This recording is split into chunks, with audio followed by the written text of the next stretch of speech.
দোস্ত এই জায়গায় এই মেয়েটি একটা কাঠ নিয়ে তার বাসার দিকে যাচ্ছিল, তাই দেখে কি মেয়েটি এই জায়গায় কি একটা যেন নড়তিছে, তাই মেয়েটি এটা দেখে অবাক হয়ে গেছে, কি নড়ে এই জায়গা। তো তাড়াতাড়ি উঠে তার বন্ধুদের ডাকতে যায় কি হচ্ছে। তার বন্ধুরা এখানে বসেছিল, যখন বলে কি বন্ধু ওখানে জানিস কি এমন জিনিস হচ্ছে, তোরা আমার সাথে একটু চল। বন্ধুরা বলতিছে কি এমন জিনিস হচ্ছে, তুই এত ইমার্জেন্সি ডাক দিচ্ছিস, চল তো তোরা সবাই।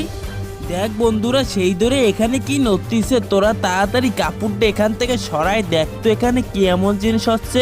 তা দেখার আগে তোমরা একটা লাইক আর একটা সাবস্ক্রাইব করে দাও না, লাইক সাবস্ক্রাইব করতে টাকা লাগে না বন্ধুরা। মেয়েটি তার আগে একটা ইট দিয়ে পরীক্ষা করে দেখলো এখানে কি এমন জিনিস হচ্ছে, তাই ছেলেটা তো থামানোর চেষ্টা করতেছে কিন্তু কোনো থামার নামই নিচ্ছে না। তারপরে মেয়েটি তাই কাপড়টা সরাইলো, দেখে কি একটা ছেলে ব্যায়াম করতে